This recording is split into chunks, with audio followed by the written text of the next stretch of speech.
The following program is intended for a mature audience. Viewer discretion is advised. This I've got to see. It's worth watching, so stay tuned.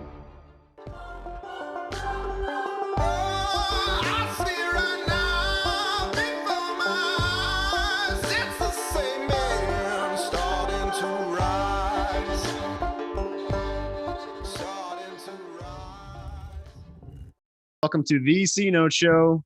I'm Jeff Allen. This is Miss Cynthia Kruse, only woman allowed on this show for her feminine and professional perspective. I guess start playing with that a little more.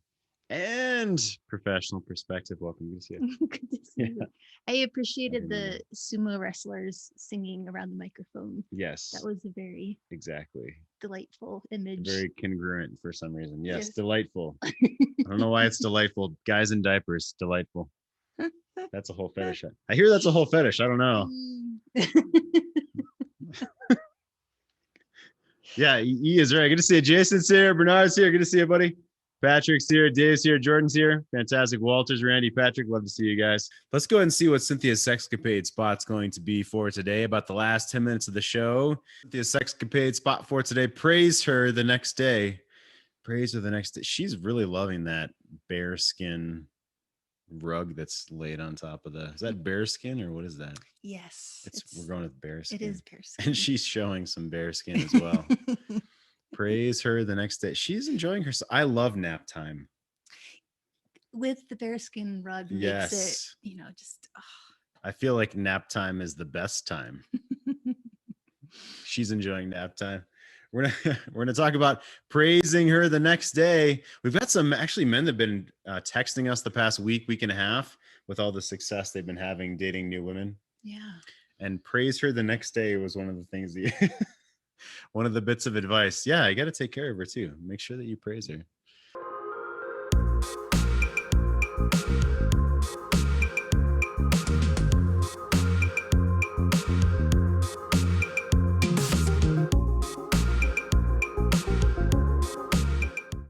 Let's go and jump into it for today. The C Note Show. You here because you want to connect with guys all over the world. This is so fun for me to share these clips with you guys too. It's like, what comedy am I going to share today? Or what movie clip am I going to share today? So today we've got some Fast and the Furious when I get into psychology secrets inside the mojo.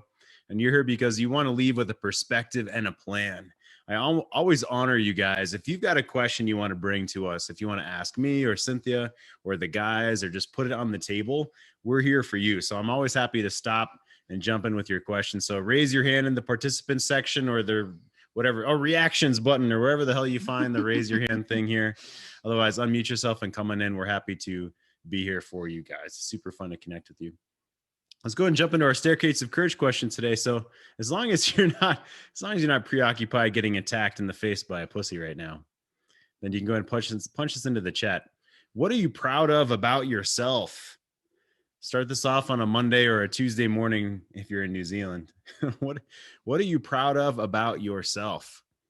Punch this into the chat. This week we're talking about Way of the Superior Man. And of course, that's one of David Data's books. So that's our theme of this week is how do we take the way of a superior man? How do we make a different choice than maybe we would have yesterday or we would have last year? So what are you proud of yourself today? What choices are you making right now or today or you did earlier on today already that you're proud of yourself? Go ahead and punch that into the chat. Not only interacting here helps you, but it's the community of other men that see you involved as well. So yeah, punch it into the chat. What are you proud of today? Let's go ahead and jump right in. What would you do? Here's a post from the forum.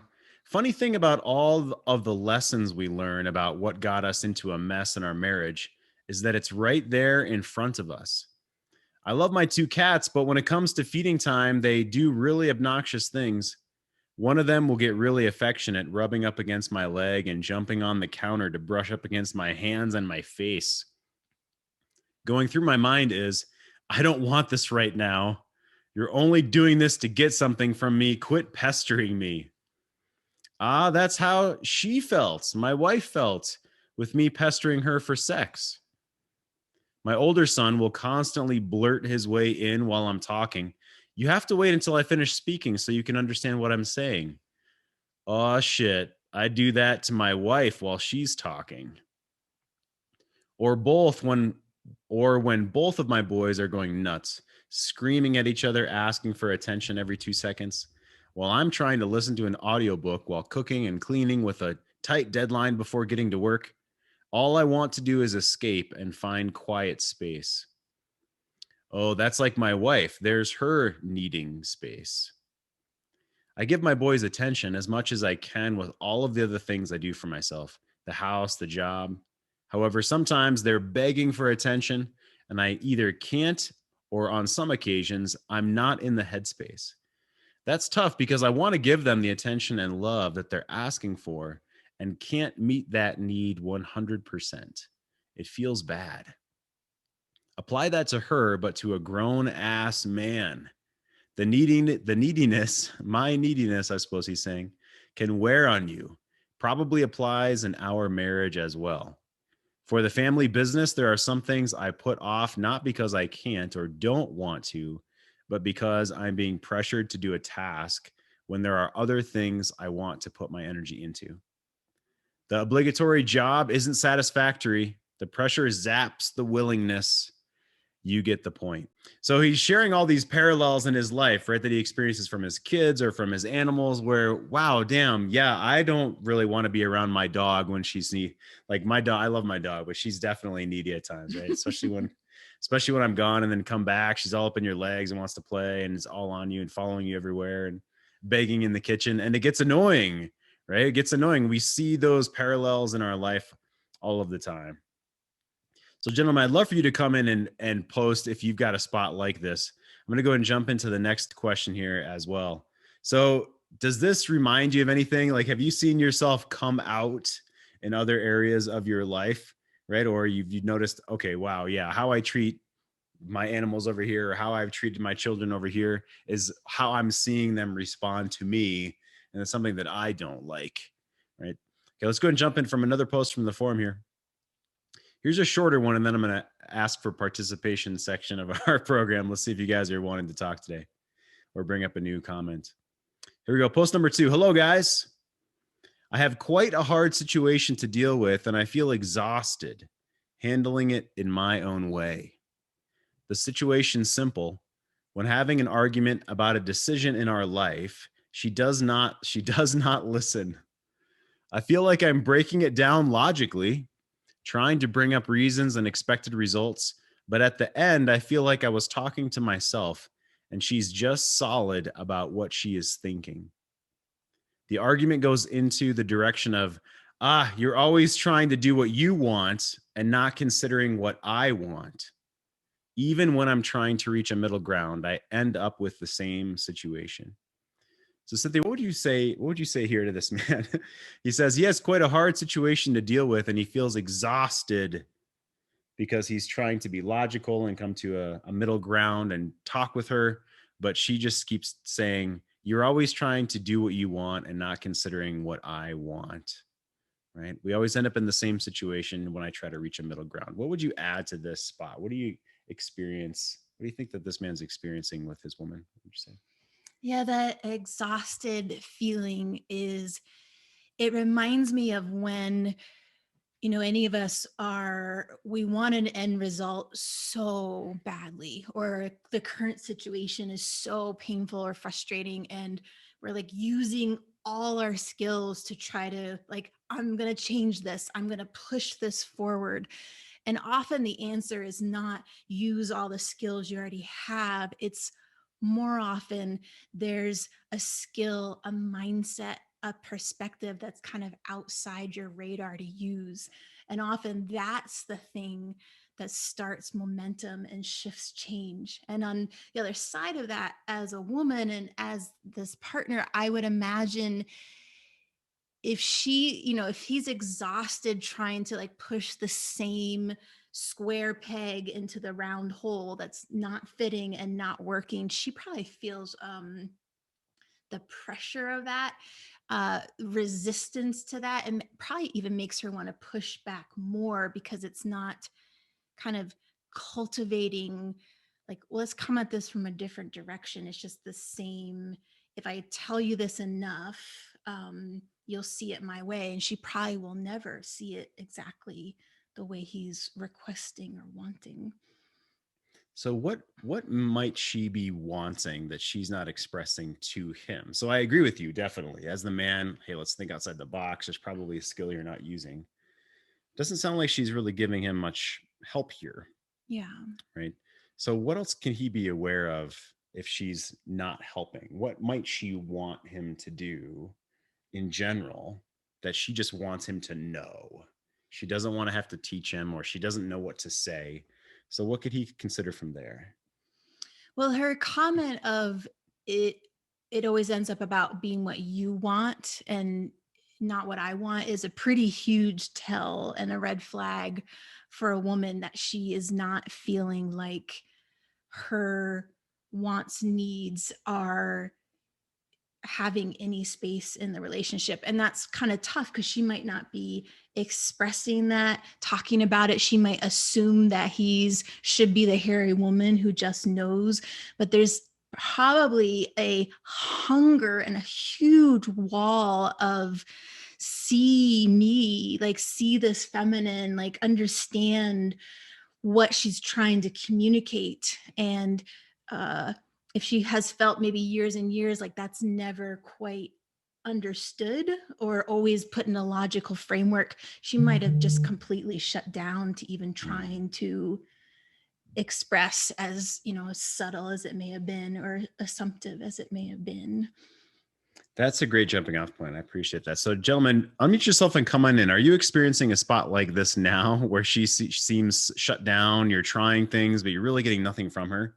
And you want to put that on the table, or you have a question for Cynthia about this?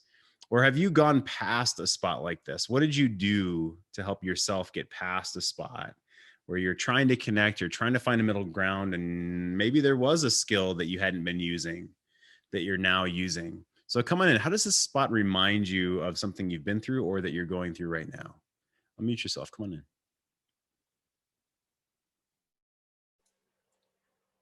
Yeah, I kind of feel like I've been doing that for about 3 years now, where I've been, working on myself a lot. I've been doing a lot of mindset work and different things to be the man that I want to be. And there's just no real change from her at all.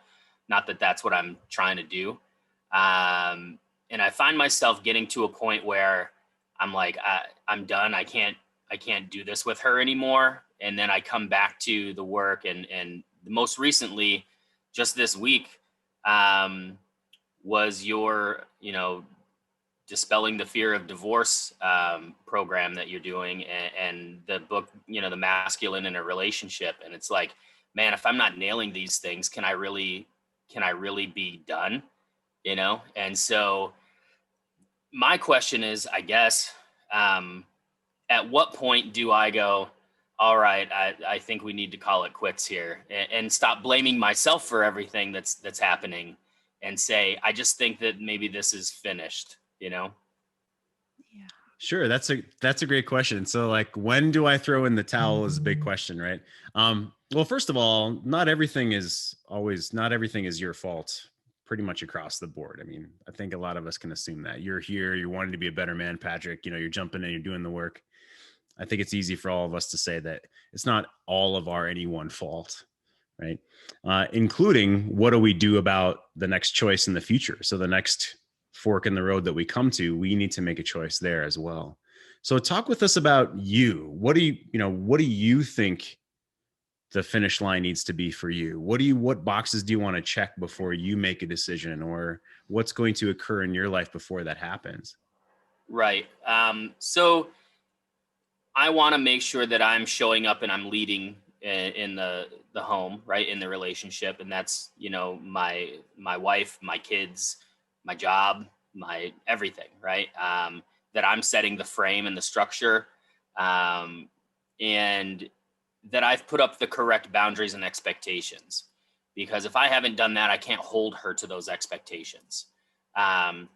So I can look back at the last few years and I can say, okay, in this situation, I should have said, I want you to make my birthday important, and I didn't. And then I got pissed when it wasn't. right? And so, I can look at those situations and say, this is where I'm not showing up correctly. This is where I'm not, communicating my expectations and leading through that situation. And so because of that, like, I can't be like, you didn't make my day important, and so I'm out of here, so I want to know, like, that I'm literally the man that I intend to be, that I'm nailing those things in all situations, and even when I make mistakes, I can own them and move forward without the shame or the guilt that I'm messing up. Yeah. Okay. Is any one of those in your way right now? Yeah, I mean, I probably am not. Like I said, I need to set the right boundaries. I need to set the frame correctly, and show up, and hold that frame even when she's going through an emotional outburst, and make sure that she knows how I expect our interactions to go when she is angry, and that shaming and those kind of things are not going to be allowed, in our house anymore. And that means to the children also, when they make mistakes, they're still young, and she tends to kind of go from 0 to 100 a little too quick, in my opinion, with the kids.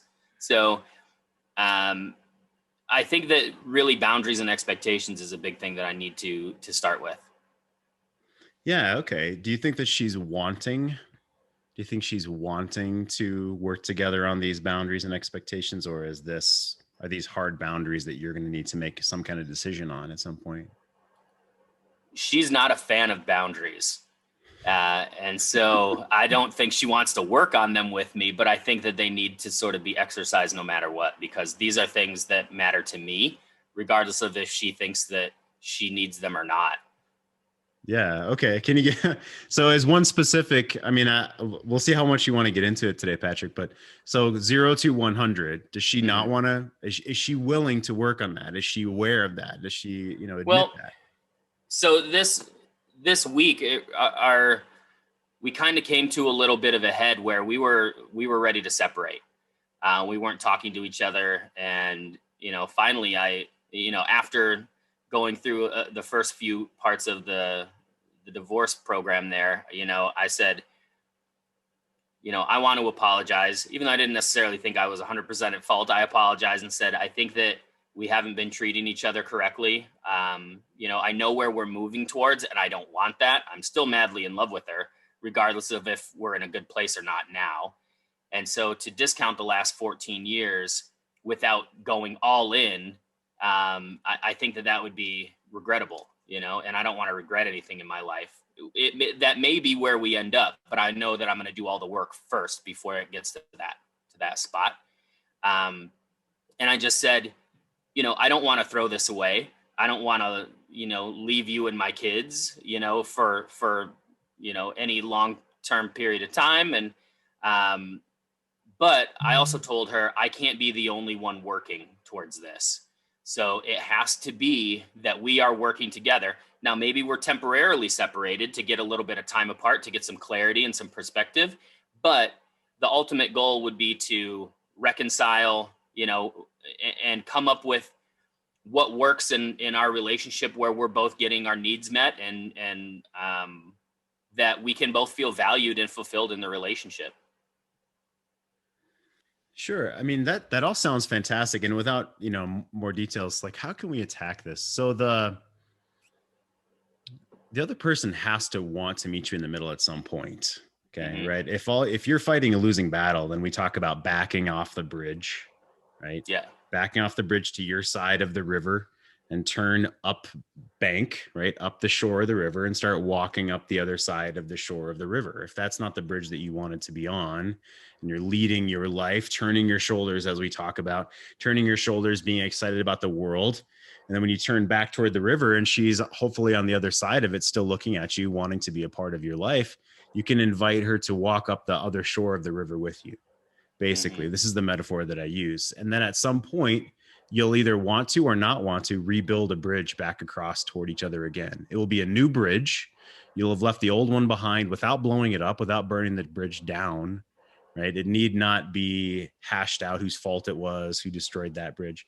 But if she's not wanting to walk up the shore with you, and if she's ultimately not wanting to build another bridge towards you again, then it feels like, I'm not sure if this is where you are. It almost feels like you're trying to do two adults' responsibilities in one. You know, you're trying to be both sides of the relationship. You're trying to like pull the dead zombie of the relationship and coerce her or force her or talk about it in a different way or like none of that is fun, and none of that's working with an adult, it sounds like, in that point. So and I'd love for you to ask Cynthia a particular question. For instance, I'm curious, if I flip this over to her point of view, does she feel what? Does she feel trapped? Does she feel depressed? I mean, what is she coming from, Patrick? So I think there's a couple things going on. Is that for 9 years, she's been a stay-at-home mom, and now both of our kids are in school. And I think she's really scared about where she is in the world and what value she brings other than being a mom. Mm-hmm. She's been out of the workforce, and she's scared to go back. She uses me as an excuse not to, saying that she can't trust me as a dad, so she can't go back to work full-time because if I can't nail these things and I can't remember and I can't be thoughtful and I can't do this, then she can't trust that I can be a dad and she can just go back to work, which it's bullshit. But, that's her reality right now. That's her perspective. So, I think that there's that. She says she can't trust me for anything but a paycheck, which, that hurts quite a bit, considering what I do for the kids, for the family, around the house. I'm always present, and so I always feel like she's just keeping a running tally of all the negatives, but she's completely overlooking the myriad of positives that far outweigh the negatives. So, I know that she's never had to really support herself in her adult life. I've been doing it for her for quite a long time. And she's probably pretty terrified of that. Like, if we separate, I'm going to have to do this on my own. How am I going to do this with kids? There's a lot of scared little girl happening from the actions that I'm seeing. But those are none of the things that she will own. It's always because of something I did or didn't do, why she can't move forward. So. Yeah. One thing that I found myself saying repeatedly in the past, Patrick, was, I'm not going to be the bad guy in someone else's story. Mm-hmm. And that's actually something that I said, that I'm no longer going to be the villain in the story of, now my ex's wife. Right. So I don't know if you know my story. 6 years ago, my son was 11. He's 17 now. Right. Yeah. What do I want to tell about that? But that's basically the gist of where I just started to come from. I need to be the protagonist of my story, including the children in my life. Okay. Because if I'm made out to be the bad guy, if I'm kind of the asshole that it's all my fault and whatever else, that's not the role that I want to play in life. That's not the role that I am going to play as a father. Mm-hmm. So once I made that decision that I'm not going to be pigeonholed into be the villain, I call it the pirate in the Shakespearean play, like the bad guy in the Shakespearean play, that it's a drama that somehow she controls in her head and it changes every day. And I'm just like, who am I today? Who am I on the TV show today? Am I the bad guy? Oh, I'm the bad guy again. What do you know? Like, I'm no longer just showing up every day to be cast the role that she decides. I'm deciding the role that I want to play. Now, where does the rubber meet the road? I mean, I don't know a lot about your specific situation, Patrick. I've seen your name and I think we've talked on and off for the past however long. So I'm trying to be careful here, but also sometimes it comes to a point where you'll say things like, we're not doing things like that any longer. Okay, now you don't do this around the kids because it'll be embarrassing and shameful and you're not trying to embarrass her and all those kind of things. But so back to your question of, how do you know that you've tried everything? And a separate question is, well, how do you know that you're doing the right practices, like the day to day? Because there's one thing of, you're trying everything, and then the other is the execution. So how's my execution is tough when only the woman in your life who's telling you you're the bad guy is the one giving you feedback. So that's why you're here, right? It's why you're here and around other guys. So number one is the scoreboard of what she thinks about me needs to go out the window, because obviously that's not been reliable. It's not been to your values, right? Like hasn't helped.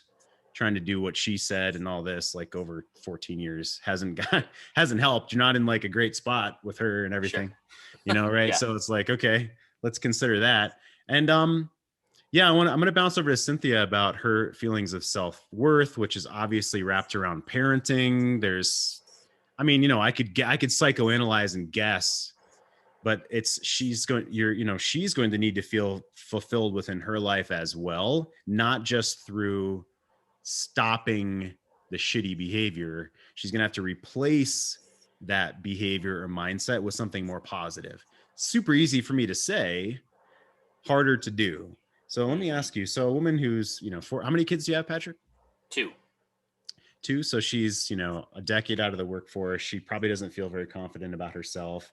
And again, I'm not trying to psychoanalyze like both of your pasts, but she's using Patrick as the scapegoat, projected underfunctioner, right? In this triangulation is what's happening. So what other meta advice or thoughts might you have for Patrick here? We can't tell you whether to stay or go, right? Of course. But we can give you specifics. Yeah. So with everything that I've said, what's coming to your mind, and what else might you give Patrick? Oh gosh, Patrick, your wisdom around her own sense of value seems so huge. And oh my God, that is, I imagine that she has this kind of like gaping hole in her of where's my value? And she probably came into the relationship with you, looking for that. And then motherhood kind of fills that a little. And the feminine deep, deep, deep down is so craving that like sacred masculine scene that when it kind of gets spun out of control, she's probably looking to you to like make me feel more valuable, help me feel valuable. And when it's not perfect and it doesn't come across that way because you can't fill that hole, that's when so much of the anger comes out. So my wondering is, like in your gut, wondering what you think her, biggest insecurity is about herself. And it's not to like fix it. It's not to fill in the hole, but if beneath all these layers of, crappy behavior and projection and trying to make you the bad guy, if there's a true hunger for the masculine to see her, wondering how like the thing that she's most afraid of might be seen through your eyes. You might illuminate, or when it's appropriate, offer some praise for how she does that. And that's your choice to do, whether it makes sense in the relationship or not. But that's my guess, that she's so hungry for that. And sometimes it just takes that one drop from masculine energy for, the woman to start kind of stepping up into her own, start feeling a little bit more of herself, start understanding, God, this part of me is valuable and I don't have to be so incredibly afraid of myself. Yeah. Does she take positive feedback, Patrick? She always tends to take it from other people better than she does for me. She feels like I have to give it to her, so it's not valid. Even though when I tell her that I think she's good at something, or I think that she looks pretty, or I think those things, I'm being genuine. But she's like, well, you have to tell me that. You have to tell me I'm doing good. You have to tell me I'm pretty. So she discounts it, or she tends to. Yeah. So I have a direct answer to that, and the best that I can give you in this moment. Okay. And I think this will help other guys too. And this might, by the way, here's the warning. Here's the disclaimer. Okay, guys, like if you've been a nice guy for 14 years, that's really, I can speak to that, Patrick. If you've been a doormat, if you've been a punching bag, what I'm about to say is going to be really different. And a woman who's like a feminist is going to maybe say the word controlling, that you're being controlling. Well, part of boundaries is you do control who you allow in your life, and you do ask them to treat you in a certain way. And I call those boundaries and requests to be involved with me. If the other person wants to call that controlling, they can put whatever label they want on it. And here's the point, Patrick. I'll say something like, I want you to take the compliment from me. Right.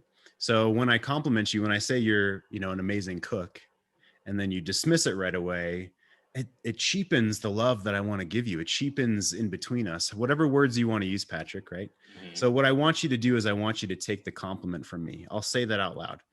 So I'm going to say you're a good cook, and I want you just to smile, or I want you just to nod, or I want you to, just accept it. Like, I love your cooking. I think you're a phenomenal cook. I so honor what you do for our family. And she's going to feel negative. So you're explaining a woman who gets negative responses from your positive feedback right now. Okay. Which she could be in therapy herself for that, or or she's punishing you for some like, we could talk more about all those things, but the one is, or like, when you get caught from coffee for me in the morning, like, oh, it's not a big deal. Like, no, it is a big deal. I want you to take my feedback. Or you look amazing in that dress. And no, I want you to take my compliment. I've used that in many different ways. That's one thing. Okay. Otherwise, the whole, you're the bad guy in the story, I would start playing again, away from the children. Like, hey, I'm no longer going to play into that dynamic any longer. Like, I want to flip this on its head. We could talk about this in a different way, but I'm no longer going to be the bad guy. Mm-hmm. Now, she's not going to like it. She's going to be upset, because what does that mean? Then she's the bad guy? What are you trying to say? I'm the bad guy? She's the way you're describing, and I don't know her, is that it's a zero-sum game. That there's winners and losers, and someone is the bad guy, and it's got to be you, because it's not her, I think, is what it feels like is going on. And there's a lot of other stuff underneath. So anything you wanted to add to wrap that up today, Patrick? Yeah. No, I think that's really solid. A couple of practical things that I can actually start applying that, as I, do the work and start showing up in the frame that I want to be, gives me, some really calm tools that I can use. So that's great. Thank you, guys. Yeah, absolutely. And I want to honor what Cynthia said as well, is there's probably some core way that she feels unseen. Could be from when she was 9 years old. Like, we don't know, but there's most likely some core way that she doesn't feel valued in herself or seen in herself. And that's not yours to fix necessarily, but potentially yours to acknowledge and then support her. Right. But there's a lot more to that, obviously. Fantastic, Patrick. I appreciate that. I'm going to jump over to David Data. I started reading a bit of this last week, and I'll read some more now. It's perfect to jump in here. This is in the same chapter. Live with an open heart, even if it hurts. He says the superior man practices opening during these times of closure. So when you're in pain or confused, maybe what Patrick's talking about, open the front of your body so that your chest and solar plexus are not tense. Sit or stand up straight and full. Open the front of your body. Soften your chest and your belly, wide and free.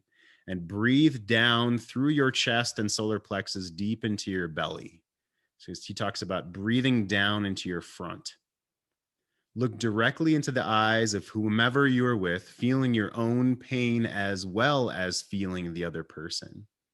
And only when the front of your body is relaxed and opened, your breath full and deep, and your gaze unguarded and directly connected with another person's eyes, can your fullest intelligence manifest spontaneously in the situation.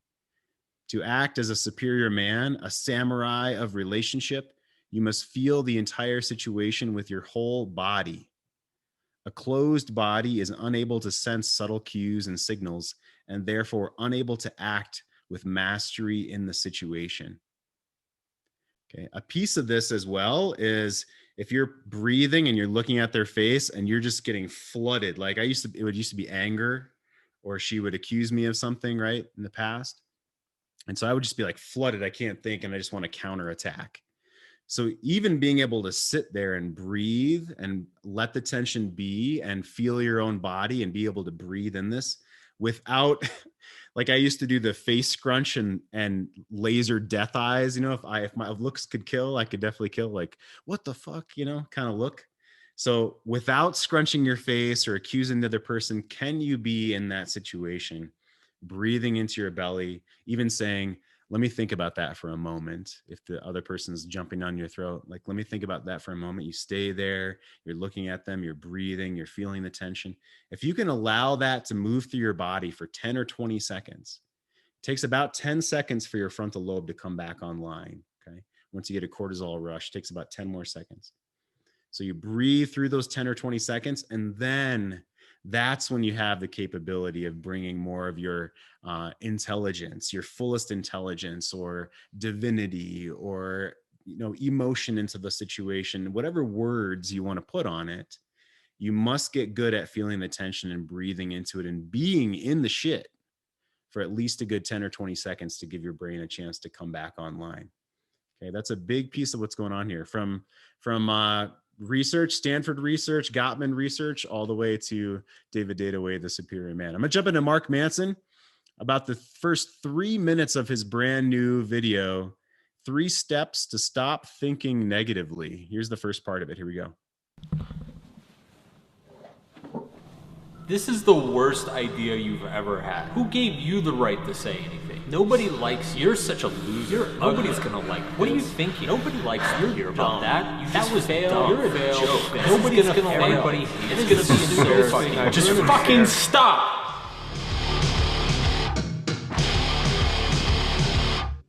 What's up, everybody? Mark Manson here. If you happen to be human, sentient, conscious, and have a sense of self, then you probably suffer from negative thinking. Yeah, we all do. We all have negative thoughts, and most people want to know how to get rid of them. So in this video, I'm going to focus on the 3 steps that can help you reduce the negative thinking in your life and achieve more of your goals. So step number 1, accept that failure is a natural part of life. We often forget that failure is just this thing that we make up in our head. It's like we decide in our brain that like, this is what's gonna happen, and then if it doesn't quite happen, we decide that we failed and we get very upset about it, completely forgetting that we just arbitrarily chose this thing to happen. Your definition of failure is almost always self-invented. If you decide that you need $50,000 to be happy, then $40,000 will feel like a failure. But if you decide that $40,000 is necessary to make you happy, then suddenly you're a success. Like that, it's a completely made up, arbitrary goal line that you've created for yourself. Now, we do this in all areas of life. We do it with money, profession, decide that we need to have the corner office to be a success. Then we get the corner office and that doesn't feel successful enough. And so then we feel like a failure, like we didn't do it right. We decide that we need to have a certain number of friends or be dating somebody really attractive or else we're a failure. But again, that's just a thing we made up in our head. So it makes us feel like a loser. So nobody wants to date us. We get caught in these spirals of our own making all the time. It's really important to back up and understand the game that your brain is playing with yourself. If you're a person who suffers from a lot of negative thinking, I think the most important thing to do when you're starting out is to just realize that nothing is ever as good in the real world as it is in your head. Even if you achieve all of your goals, achieve all your dreams, reach all the endpoints, save the princess, defeat the dragon, it's not gonna feel as good as you think it does. There are gonna be problems with it. There are gonna be shortcomings. There are gonna be things that you could have done better. There are gonna be things that didn't go the way you expected them to go. If you hold yourself to that mental standard you invented for yourself, that fantasy that you created in your own mind, you are going to drive yourself insane.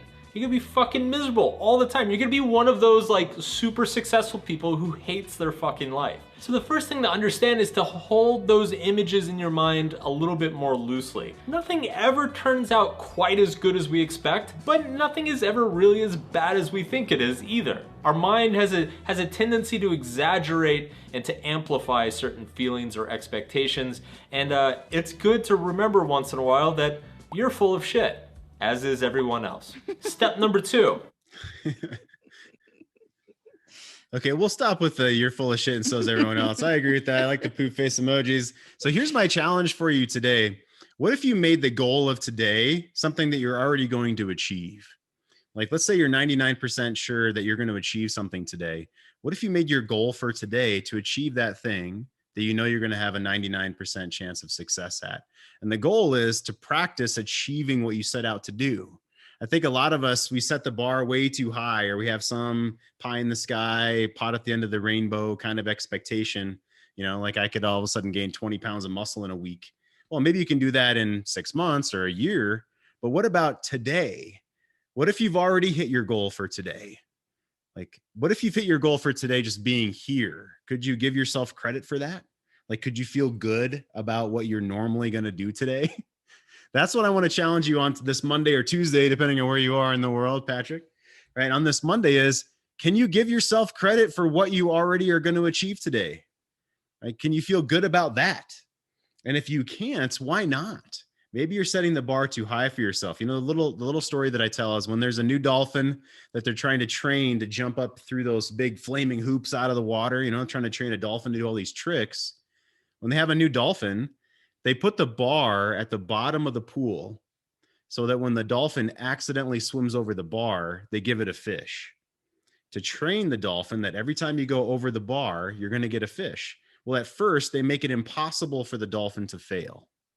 The dolphin doesn't know what's going on. It just gets a fish when it goes over the bar. It's like, oh, I get a fish when I go over the bar. Well, now they start to raise the bar 1 inch at a time. Still, the dolphin can't fail.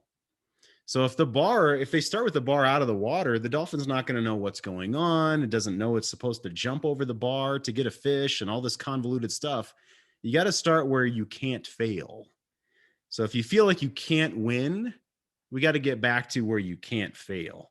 You're already here. You got up, go for a 30-minute walk.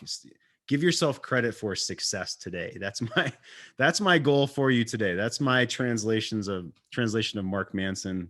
Everything is fucked. Well, that's true. And what do we do about it next? And let's go ahead and get into Cynthia's sexcapade spot for today. Here we go.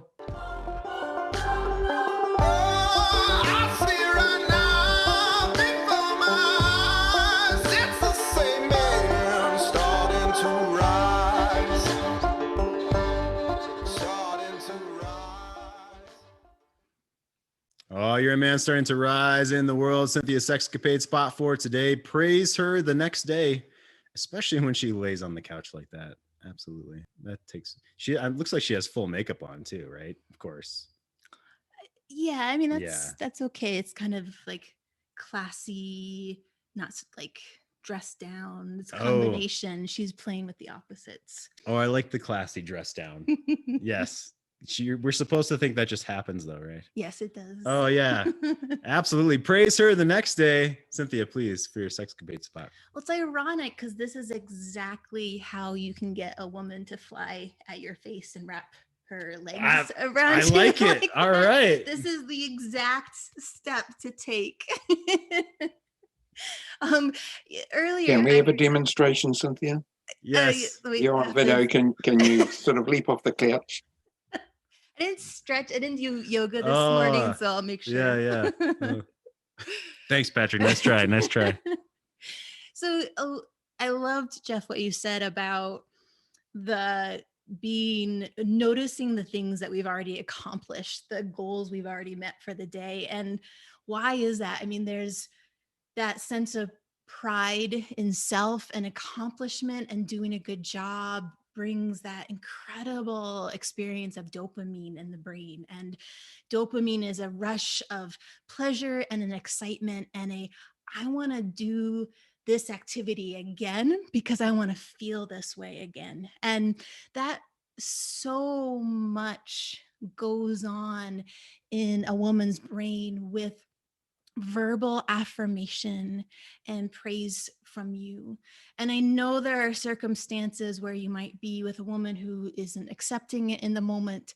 But if we tear back the layers of pushing away, that feminine in her will do anything and everything to create more of that praise. You offer her a compliment, you offer her a scene, and her exact response is want to be more, expand more of that. And this goes so much into sex and sensuality, so much into the idea that when you're first dating a woman, you have sex together, you might text her the next day and be like, oh my God, that was amazing. I felt on fire with you. Your ass was luscious, in my lap. And when she reads that, she gets that like, excited, on fire dopamine hit. And she's already thinking in her mind, how can I make him feel that way again, if not more? This relates to even for long-term relationship. If you've heard at all about Alison Armstrong, she talks about even in sex with her husband, they've been together for 20 years, the next day, it really matters to her that he reaches out to her in some way. And there's some sort of connection. There's some sort of seeing of that experience together.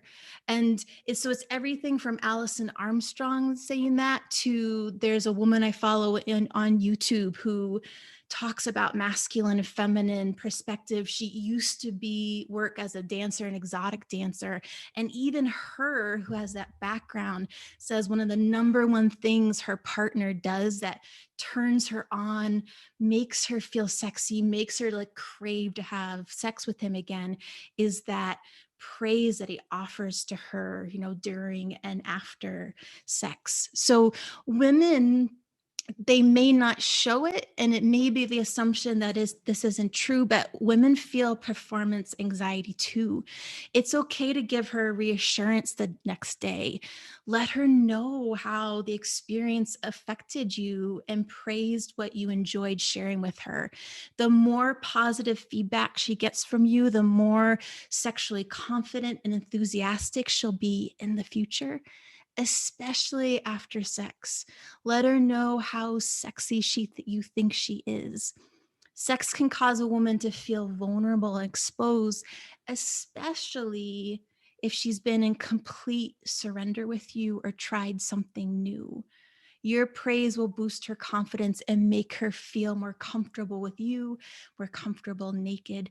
And it's also, you're bringing a level of sacredness to encounters that you have together. It's not just lost in the night and forgotten about the next day. You're kind of time stamping it and letting her know that you value her and you value this experience together. And if this is not something that right now is working in the bedroom, even like a coffee date, even sitting in the kitchen and sharing a meal together, the next day, even just offering, hey, I really enjoyed sitting with you yesterday and looking into your eyes, or I loved our conversation together, can get that dopamine pattern going and can get her to want to play in this game of, it feels good to make the man in my life feel amazing. And I want to do more and more of that. Yeah, I love it. Absolutely. And you're doing this because this is the man that you want to be. You want to bring that into relationship. And I think Patrick, who jumped in earlier, may still be here. I'm not sure if he's still here, but we heard about Patrick earlier on in the show today. In his scenario, it seems like she wouldn't, accept compliments, this kind of a thing, but you are still being that man that Cynthia, you just talked about, praising her, honoring her the next day, bringing that into the relationship, because that's the kind of relationship, that's the kind of marriage that you want to have. You're not going to shy away from that because she's uncomfortable. You might take a half step back, right? You might try it in a little different way, but you're ultimately doing this. This is the guiding light for you because you want that type of relationship. I keep saying this again. It's not about you. It's not about even her. It's about the relationship you're trying to cultivate, those skills. That's the man that you want to be. So that's the guiding light. That's the bigger reason that you're doing these things, not just because a bunch of guys on the internet said so, or because you want more sex, or because whatever you're deeming her behavior as wrong or bad. It's because you want the both of you to bloom into that. And Cynthia, what you're saying about this concept of that she wants to feel that too. We have to know as men what that's like. So that's why Way of the Superior Man. That's why David Data. That's why Zan Purian in these books, and how we talk about this is the energy you have to bring. And this is where you want to lead her. So if the man has this energy that that she was beautiful. It was fantastic, right? If she's not wanting that, okay, he can take a half step back. But what would be little indicators that he can honor her femininity? What's something small that she might be showing, even if things aren't going well right now, that he can still say one sentence gratitude on the next day? What would be something small that she might bring up? Well, noticing her body language would be important. Like if you're having a conversation and her shoulders kind of settle down, or she seems a little bit more relaxed with you, or, even the subtle cues that she, touches her hair when you're talking together. These are symptoms of her softening around you. And that kind of softening is an indication that there's a little bit more wiggle room to move forward in. She's having some relaxation and is in a more receptive place. Yeah, beautiful. Fantastic. Well, I'd love for you guys to post more on the Facebook forum. If you're not yet a part of our private free Facebook group, greatmenmovemountains.com/Facebook. Love to see you guys on here. Bernard, good to see you, buddy. Dave is on here. John, Hussein, saw your camera on, bud. I appreciate that. Jordan, good to see you, man. Patrick, thanks for jumping in. We love you.